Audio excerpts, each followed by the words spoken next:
In Kabul, thousands of mourners have turned out for the funeral of former Afghan President Burhanuddin Rabbani.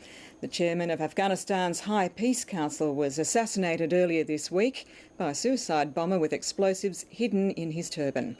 Police fired shots in the air as Professor Rabbani's supporters threw rocks at government vehicles during the funeral procession. Afghanistan correspondent Sally Sarah reports from Kabul.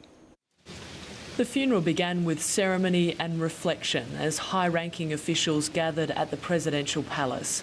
They came to farewell former President Burhanuddin Rabbani. He was the chairman of the High Peace Council, a Mujahideen leader and scholar.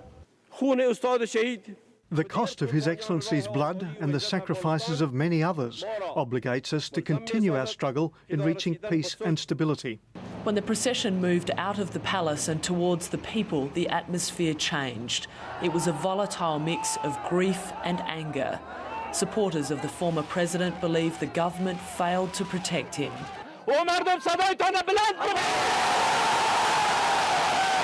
Extra soldiers and police were sent to the hilltop where thousands of mourners rallied for the burial.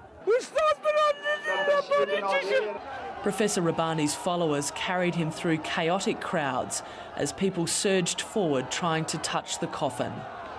Burhanuddin Rabbani was killed earlier this week by a suicide bomber with explosives hidden in his turban.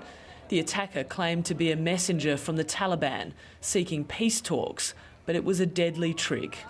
Well, there's extremely tight security in place as political, religious and tribal leaders joined thousands of mourners for the funeral procession.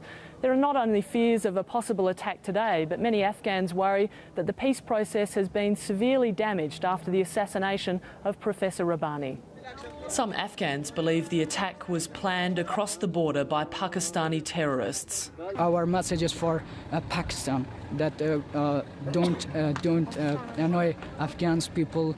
Troops and police are on alert as tension increases in the Afghan capital. The government, its allies and the insurgents are locked in a deepening conflict. Sally Sarah, ABC News, Kabul.